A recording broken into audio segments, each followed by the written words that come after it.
lórí ọ̀rọ̀ interim government. Ìgbà tí à ń wo bọ́rọ̀ ṣe ń lọ, a rí pé èyí tó pọ̀ nú àwọn tó ń rìnrìn 2023 wọ́n ti fẹ́ strangle Yorùbá nation. Wọ́n á wò pé a gbọ́dọ̀ dúró wò àti ẹ̀ lè afford àti wọ 2023 pẹ̀lú Nàìjíríà. À ń láti wọ 2023 pẹ̀lú Yorùbá nation tó ti dúró fúnra rẹ̀ lọ́tọ̀ ni pẹ̀lú àṣẹ ti Ọlọ́run. So ìgbà tí wọ́n wá wò pé interim government báwo ni à ń láti ní structure.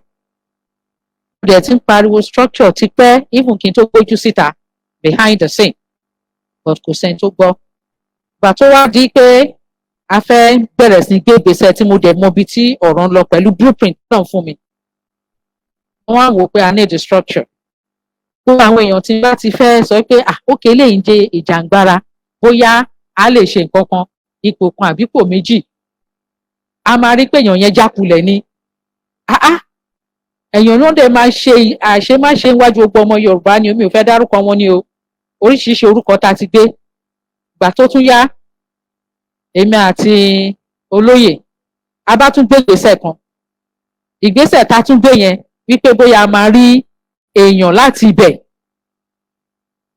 Nígbà tẹ́mi àti ìgbésẹ̀ gbé which is CSI ni mo mean o. Ìgbà tá a gbé ìgbésẹ̀ yẹn náà bá tún sọ fún wa pé kò sọ́nà o a lè rí èèyàn. Mo bá ní nǹkan ṣẹlẹ̀. Èmi dẹ̀ fẹ́ wà particular nípa foundation wípé orílẹ̀-èdè Yorùbá yìí a ń láti ṣe foundation ẹ̀ dáadáa. A ń láti jẹ́ kí àwọn ọ̀dọ́ kó bẹ̀rẹ̀ kí wọ́n gbé nǹkan titun wọlé so foundation yá solid. A kàn dẹ̀ continue ni ṣebí 1776 ní America gbé foundation tí wọ́n lélẹ̀ wọ́n sì wà ń bẹ̀ náà òun náà sì ń lòdì sí yìí òun la fi wà ń bẹ̀ òun náà ń lò. So foundation yẹn mú a particular about pé ọmọ Yorùbá tó láti ṣe tó lè ṣe tó yé tó nífẹ̀ẹ́ ọmọ Yorùbá là ń láti fi sí.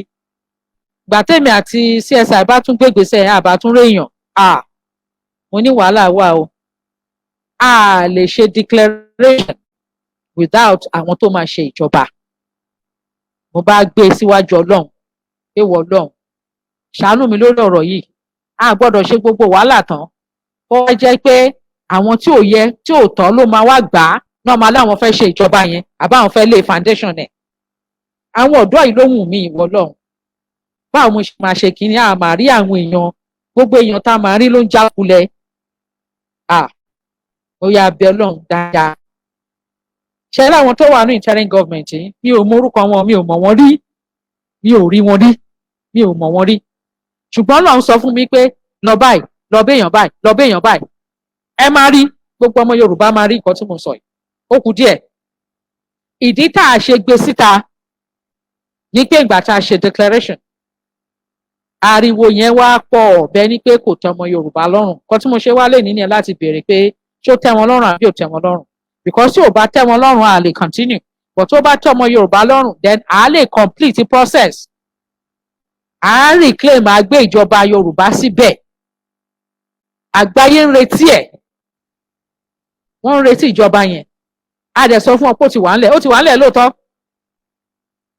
Kò sí nǹkan tó jẹ́ structure tá a ní ọmọ Yorùbá ó ti wà ńlẹ̀.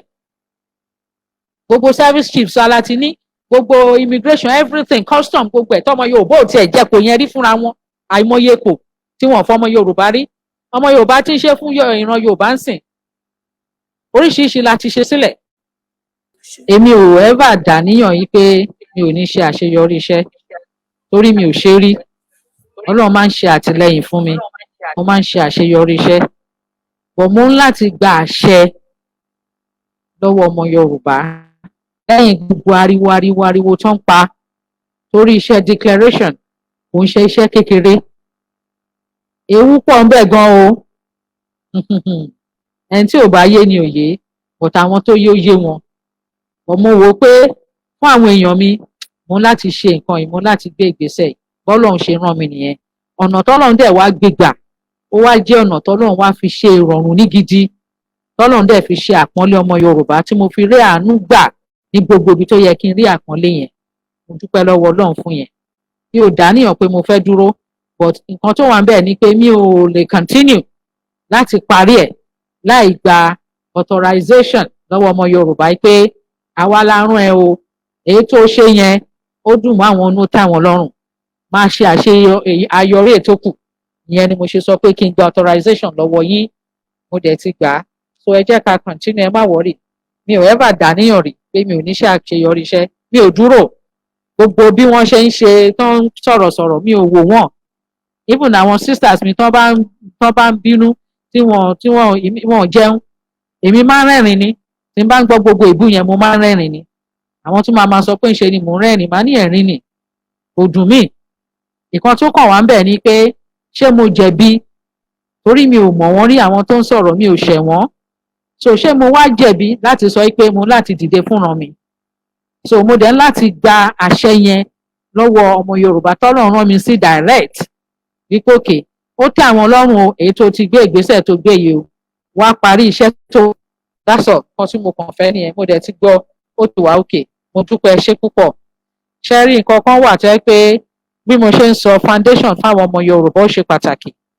Mi ò dẹ̀ fẹ́ nǹkan tó jẹ́ pé ó máa ní ẹnikẹ́ni lára. Mo bí Ọlọ́run fún ni.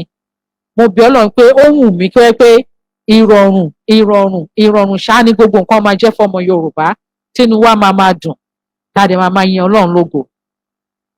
Inú mi dùn yìí pé ti iṣẹ́ àwọn èèyàn ti fìlẹ̀ gan-an. Inú mi dẹ̀ dùn torí lágbára Ọlọ́run tá ti bẹ̀rẹ̀ ìjọba ti Yorùbá yìí. Tíṣẹ́ bá ti gbogbo iṣẹ́ tó máa yanjú, àwọn tó wà lórí data la máa pè o. Àwọn tó wà lórí website nìkan la máa pè. Táàbà tó ti rẹ́lòmíì lórí website, a jẹ́ pé àwọn tán bá fẹ́ ṣiṣẹ́ yẹn wọ́n á lọ wọ́ ẹni tó fẹ́ ṣiṣẹ́ ń bẹ̀. Bọ̀tá bá ti rí iṣẹ́, ó ní bá ṣe máa match iṣẹ́ yẹn. Mi ò sọ síta torí mo mọ̀ pé àwọn kan wọ́n bọ́n ṣe ń gbọ́rọ̀ wá bí ò ṣe jọ àwọn tí wọ́n sọ̀sọ̀kúsọ lójú. Àwọn tán fẹ́ lò wọ́n ti ń lò dáadáa, wọ́n ti lò. So èmi ò wá fẹ́ sọ gbogbo ẹ̀tàn fún wọn, mo yára dúró. Bọ̀tá bá ti bẹ̀rẹ̀ ìjọba ń sìn, máa hand over fáwọn pé ẹ lọ ṣe bẹ́ẹ̀ ṣe báyìí, ẹ jẹ́ ká fi parí ẹ̀. Ìyẹn ti lọ nìyẹn. Ká tó dijú ká tó ṣe lágbára àṣẹ tọ́lọ́run fi dáyé wọn ọ̀run.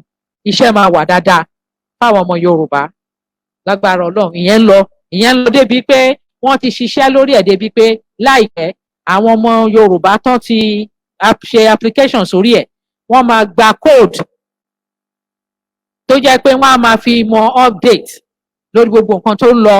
Tó jẹ́ pé tá a bá ti ní pòkè iṣẹ́ yìí wà, wọ́n á wò ó bóyá iṣẹ́ tó wù wọ́n ni, bóyá iṣẹ́ tí ò wù wọ́n ni. Oríṣiríṣi update náà máa rí lórí ẹ̀. Àwọn náà dẹ̀ lè máa send messages lórí ẹ̀. So ìyẹn ti iṣẹ́ ń lọ lórí ìyẹn náà gan, ó ń tẹ̀síwájú. So nǹkan tó tún wá jẹ́ ẹ̀dùn ọkàn fún mi fún ọmọ Yorùbá ni wípé àwọn contractors, àìmọye ọmọ Yorùbá tó ní ẹ̀bùn àti ṣiṣẹ́ òtítọ́ àti òdodo, tán lè ṣiṣẹ́ dáadáa, fẹ́ pé wọ́n lè ṣe iṣẹ́, ṣùgbọ́n wọ́n á máa ní kò sanwó, kò fún wọn lówó. Ìmíì wọ́n á ní kò hùwà ìbàjẹ́ torí obìnrin, wọ́n á máa ní tí wọn ò bá fẹ́ yin obìnrin lélẹ̀ kò lè gba contract. Èyí tó bá dẹ̀ jọ́kùnrin tí ò bá owó tó fẹ́ fi ṣiṣẹ́ tí ò bá ti ná tán, wọn ò lè ṣe. Ìmíì wọ́n á ní awo ni o, awo náà fi ń ṣe contract yẹn o. Ṣíṣí ìnira náà máa ń fún àwọn èèyàn. At the end of the day ẹ máa rí pé kò tí ń ṣe ẹni tó mọ̀ ń paṣẹ́ yẹn gan-an gbé fún. Wọn ò ní ṣe dáadáa, gbogbo ẹ̀ tún máa bàjẹ́ ni. So yẹn tún wá jẹ́ ẹ̀dùn ọkàn fún mi, bó ṣe jẹ́ pé iṣẹ́ yẹn náà ṣe jẹ́ ẹ̀dùn ọkàn fún mi pé ìwọ tó ò bá mọ̀yàn ò ní ríṣẹ́. But Ọlọ́run ti bá a ṣe àṣeyọrí yẹn sìn nílẹ̀ Yorùbá, ò ní ìdátìmọ̀yàn. Lọ síbi job center ní online ni wà á ríṣẹ́. Ìwọ ṣàfihàn àtúnkan tó fẹ́, tíṣẹ́ yẹn bá ti yanjú wọn máa send ẹ̀sẹ̀ immediately. Ó dẹ̀ máa gbọ́ alert yẹn, wàá lè lo appear níbẹ̀. So tàwọn contractors yìí náà the same thing. Mo fẹ́ kó jẹ́ pé àwọn tó bá fẹ́ ṣe iṣẹ́ contractor fún orílẹ̀-èdè Yorùbá, mo fẹ́ kẹ́ ẹ jọ̀ọ́ ẹ lọ sí website, ẹ lọ register. Ẹni tí ò bá register nígbà o kò ní gba contract o. Mo mọ̀ èèyàn kan ò sí níbẹ̀ o. A fẹ́ yẹn nílẹ̀ Yorùbá. Kí equal opportunity ni. Ẹ lè wà nílùú òyìnbó, ẹ lè wà ní orílẹ̀-èdè Yorùbá láti gba contract. Even téèyàn ò bá ní owó bọ̀ tó mọ̀ pé mo lè ṣiṣẹ́ yẹn ní òtítọ́ àti lódodo, mo dẹ̀ lè ṣiṣẹ́ dáadáa, mo mọṣẹ́ yẹn dáadáa. ó dẹ̀ wù yín láti gba contract ní ọwọ́ ìjọba Yorùbá àti lọ́dọ̀ àwọn aṣojú ìjọba Yorùbá, ẹ lọ síbẹ̀ ẹ lọ fill it out any kind of, àti plumber àti painter àti carpenter àti ẹni tó ń kọ́ airport, ẹni tó ń kọ́ títì, ẹni tó ń kọ́ bridge, oríṣiríṣi gbogbo nǹkan tẹ́ bá mọ̀ tẹ́ fẹ́ gba contract, torí ìjọba orílẹ̀-èdè Yorùbá àtàmójútó ìjọba Yorùbá a máa ní iṣẹ́ gan-an, kò sí nǹkan kan lẹ̀, a ṣẹ̀ṣẹ̀ máa ṣe ni, àdán láti fast, a máa sá eré, tá a bá land bá eré ni, tá a bá sáré káfò ni, a lè rìn a lè rà á, so a ń láti gbéra kíákíá, òun ló jẹ́ ká tún lọ ṣe website náà wípé káwọn contractors ẹ gbọ́ ẹ lọ fill it out, a ní gbé contract fún ẹ tí ò bá sí lórí ibẹ̀ yẹn o, and contract kan dẹ̀ wà tó wà nílẹ̀ nísinsìnyí tó jẹ́ pé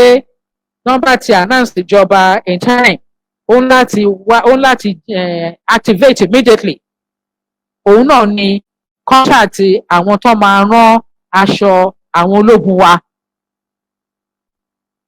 ara àwọn tó fẹ́ rán fún wa ní ìta o, but mo wá ń sọ fún wọn pé aláwọn èèyàn dáadáa tó lè ṣiṣẹ́ yìí ní ilẹ̀ Yorùbá, mo mọ̀ pé àwọn Yorùbá tọ́lọ̀ ń fún ní ẹ̀bùn yẹn wà tán lè ṣe é, ẹ jọ̀ọ́ ẹ lọ fill out àwọn different schools láti tún ṣe, àwọn tó mọ̀ nípa láti kọ syllabus, torí a lè lo syllabus tó ń lò ń sìn, syllabus ilẹ̀ Yorùbá, ẹ̀kọ́ tó máa wúlò fún ìran Yorùbá, fórílẹ̀-èdè Yorùbá láti fi ṣe syllabus.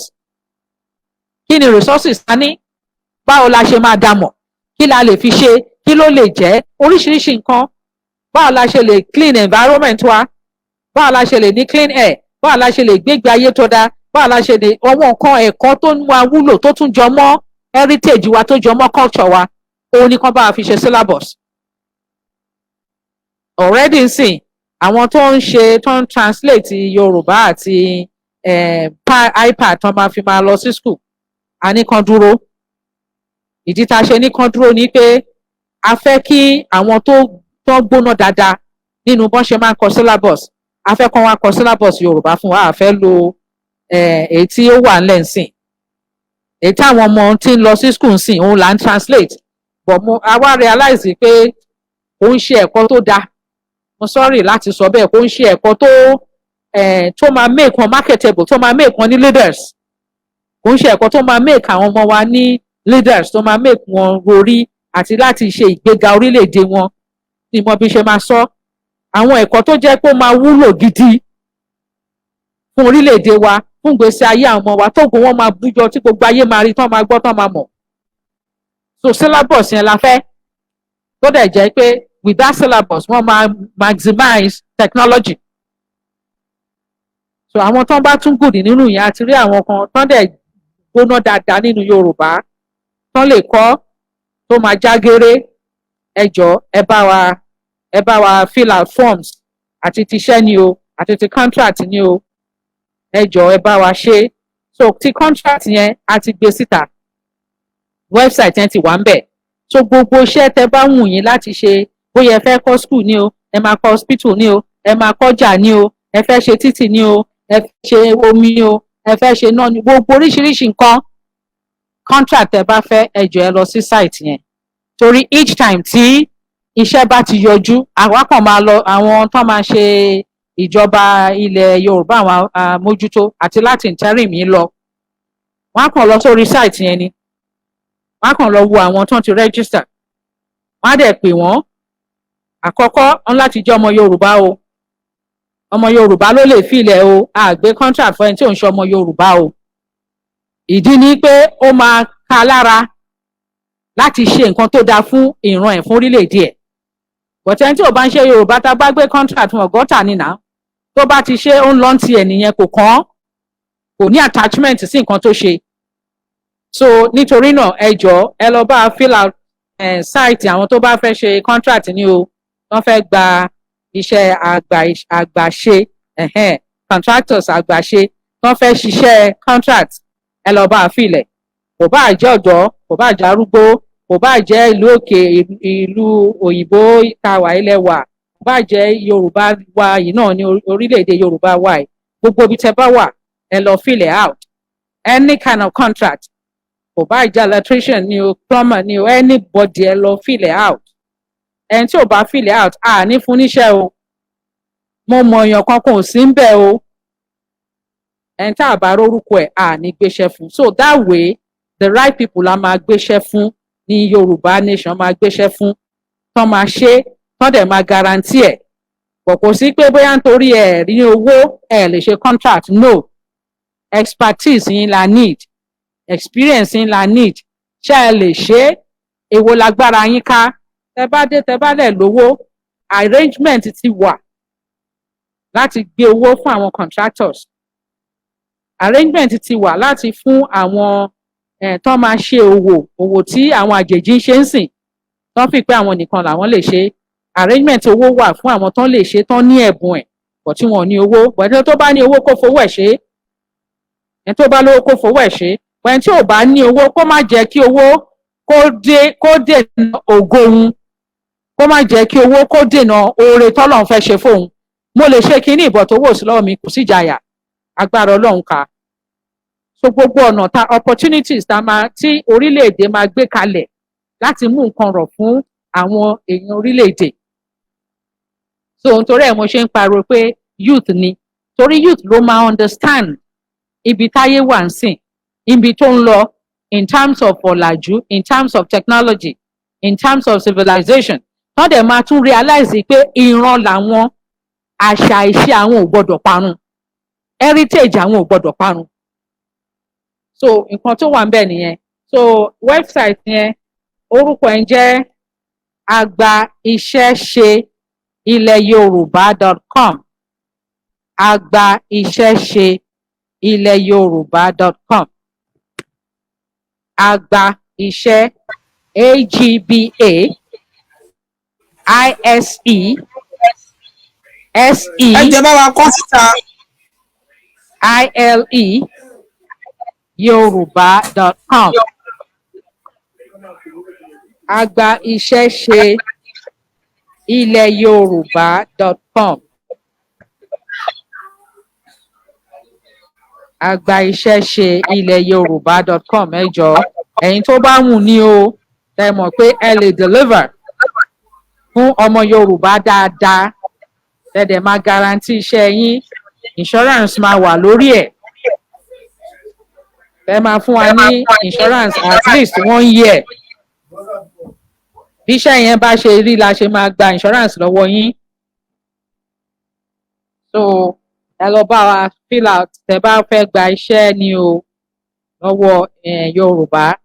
Kò ń ṣe pé mo mọ̀yàn kan ní contract o, àbí kẹ́ wá dé pé mo gbọ́ pé contract yìí wà, mo gbọ́ pé wọ́n fẹ́ ṣe kinní kan, ẹ jọ̀ọ́ ṣé mo lè wá ṣe? Mi ò mọ̀yàn kankan o, mi ò dẹ̀ dá sí. Àwọn tí mo dẹ̀ mọ̀ náà gbogbo wa tá jọ ń ṣiṣẹ́ yìí a mọ̀yàn kankan o. Ọmọ Yorùbá òun ló ní àṣẹ lórí ẹ̀ o. Ibi tẹ́ dẹ̀ ti lè gbàṣẹ yẹn náà ni kẹ́ lọ sí website yẹn, ẹ lọ fill it out. Thank you for watching. If you're new to this channel, consider subscribing so you won't miss out any of our latest video. My name is Aki Anabi. I'm a video director and TV producer of Akomolowe on African Magic. Keep watching Drive TV. olólùfẹ́ Drive TV àti gbogbo ẹ̀yin tí Fẹ́mi Sola ẹ máa wo Drive TV. Keep watching Drive TV. My name is Wole Agba. Taking this time out to tell you all that you keep watching Drive TV. What drive ẹ̀wọ̀ ní ògo ẹ̀? What drive ẹ̀wọ̀ fulfilment? What drive ẹ̀wọ̀ bí tó bá lọ? Ó ní iṣẹ́ rìn. Ibi ni kò máa wò Drive TV. Thank you. Chloe. Drive TV, driving you around the world.